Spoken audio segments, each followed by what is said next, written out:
Assalamualaikum warahmatullahi wabarakatuh. Selamat malam semuanya. Di sini kami kelompok Jarkom akan mempresentasikan hasil kerja kelompok kami. Sebelum itu, kami akan memperkenalkan diri dulu. Saya Nabila Fatila sebagai moderator dan nanti yang lain akan dijelaskan oleh anggota kelompok. Saya yaitu dari Ahmad Johan dan Agung. Yang pertama akan dijelaskan langsung oleh Agung Agung. Oke, terima kasih atas kesempatannya. Di sini saya akan menjelaskan tentang logikal dan fisikal. Untuk pertama-tama boleh ketampilan logikalnya dulu. Nah, di sini ada kalau tampilan logikalnya di sini ada ruang server gedung A dan ada gedung B-nya, gedung B1-nya dan gedung B2-nya. Ada gedung C, gedung C1 dan C2. Ada A1-nya tadi kelupaan. Oke, langsung ke fisikal. Nah, di fisikal seperti yang tadi juga di logikal, langsung kita klik aja gedung A. Nah, di gedung A sendiri ada 3 ruangan. Oke, langsung masuk aja ke ruangan pertama. Oke, di ruangan pertama ada 1 router, 1 switch, dan 3 PC dan 1 server. Ini disebut dengan ruangan server. Oke, balik ke tampilan ruangan, kita masuk ke ruangan kedua. Di ruangan kedua, oke, di sini ada 1 switch dan 2 PC. Ini ruangan kedua. Oke, balik ke tampilan awal. Oke, ini ruangan ketiga. Di ruangan ketiga ini kita memakai 1 access point dan 1 laptop dan 1 lagi smartphone.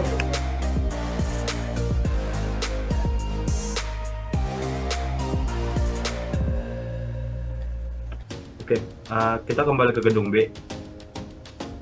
Di gedung B ada 2 ruangan. Kita akan masuk ke ruangan pertama. Oke, di ruangan pertama di sini ada 1 router dan 1 switch dan ada 4 PC. Nah, kita kembali ke ruangan kedua. Ruangan kedua ada 1 switch dan 2 laptop dan 1 PC. Kita kembali ke tampilan ruangan, ya, kembali ke gedung C. Oke, di gedung C ini ada 2 ruangan juga. Nah, di ruangan ini ada 1 router, 1 switch dan 5 PC dan 1 server. Bisa kembali ke tampilan yang ini. Kita masuk lagi ke ruangan kedua. Ruangan kedua ada 1 access point dengan 5 laptop.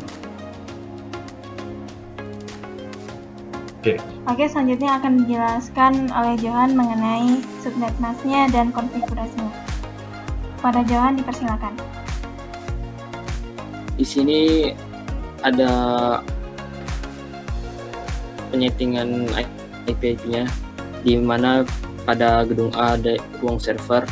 Networknya itu menggunakan IP 168.1.0 dengan subnet yang memiliki prefix 29. Di sini kenapa kita makainya yang 29? Karena jumlah perangkat yang ada di ruang server ini hanya sedikit yang bakal digunakan dan kemungkinan tidak lebih dari 6. Jadi kami memakainya yang 29. Lalu di ruang A1 dan ruang A2 kami memakai IP network yang sama, karena di ruang A2 ini hanya access point, dia mengambil IP yang sama dengan switch yang ada. Di sini kami memakai IP 1.128 dengan subnet 128 prefix 25. Kenapa kami memakai yang 25? Karena di sini kami menyeting kemungkinan jumlah perangkat yang ada di sini ini tidak melebihi dari 100 pada ruang A1 dan ruang A2. Lalu sama dengan ruang B1 dan B2 yang ada di gedung B, kami sama-sama menggunakan subnet 255.18 prefix 25 dengan IP networknya pada ruang B1 itu 2.0 dan ruang B2 itu 2.128. Lalu untuk di gedung C, pada gedung C kami menggunakan IP 4.0 dengan subnetnya 254.0 yang prefix 23. Di sini kami hanya menggunakan satu IP network karena pada ruang kedua ini dia menggunakan access point. Yang access point ini menggunakan IP network yang sama dengan IP network yang ada di ruang C1, yang ada di switch ruang C1. Lalu untuk konfigurasi DHCP-nya,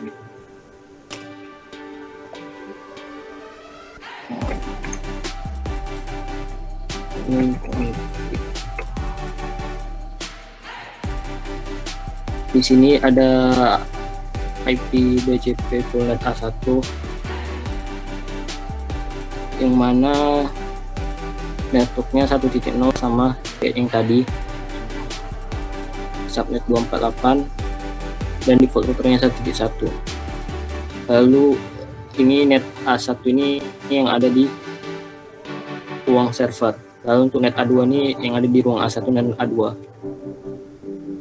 IP-nya 1.128, subnetnya 255.128, default routernya 1129. Lalu untuk yang di router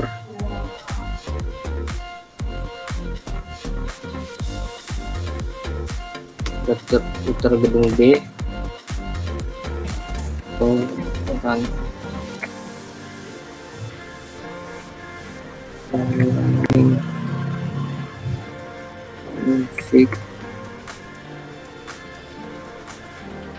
sini IP pada ruang B1 menggunakan 2.0 dan subnet masnya 25128, default routernya 2.1.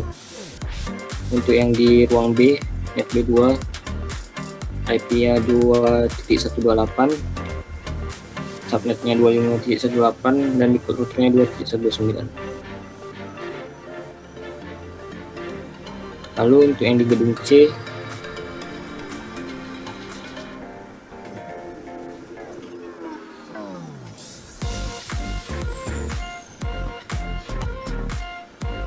ini ada satu network yaitu ber-IP kan 4.0 dengan subnet 254.0. Kenapa yang di gedung C ini kita makainya prefix 23? Karena kemungkinan jumlah PC yang bakalan ada di gedung ini itu sekitaran lebih 200. Jadi ini akses pointnya ini sini bakal memberikan jaringan ke banyak perangkat nantinya, dikhususkan untuk banyak perangkat. Lalu untuk routingnya antara gedung, di sini kami menggunakan statik.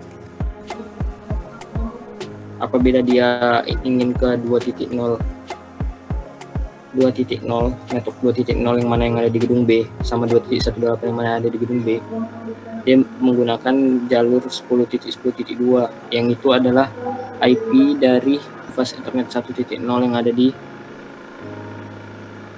router gedung B. Lalu ketika dia ingin menuju data dari gedung A ini menuju network 4.0, maka dia akan data ini bakal diteruskan ke router yang ada di gedung C, ke kabel ke port yang ada yang terhubung langsung antara router gedung C dan router gedung A. Lalu untuk routing dari router gedung D, di sini apabila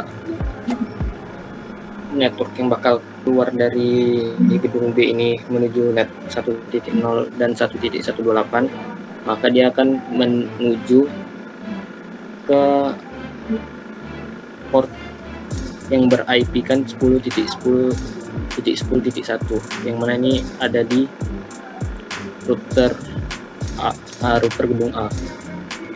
Lalu jika dia ingin menuju network titik 4.0, maka router di gedung B akan mengirimkan data tersebut ke router di gedung C yang ber-IP-kan 10.10.20.2. Lanjut, settingan routing pada router gedung C. Apabila data dari gedung C ingin menuju ke network 1.0 atau 1.128, maka dia akan melalui IP 10.10.30.1 yang mana itu adalah IP pada port router gedung A. Lalu apabila data yang ada dari gedung C ini ingin dikirimkan ke network 2.0 ataupun 2.128, maka data tersebut akan dikirimkan melalui IP 10.10.20.1 yang ada pada router gedung B. Terus untuk percobaannya kita akan mengetes yang dalam satu gedung dulu. Oke. Akses. Lalu antar gedung.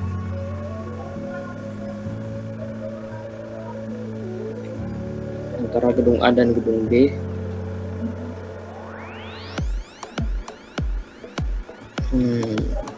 Masih gagal. Oke, udah sukses. Sebaliknya, gedung B ke gedung A. Oke. Lalu gedung A ke gedung C.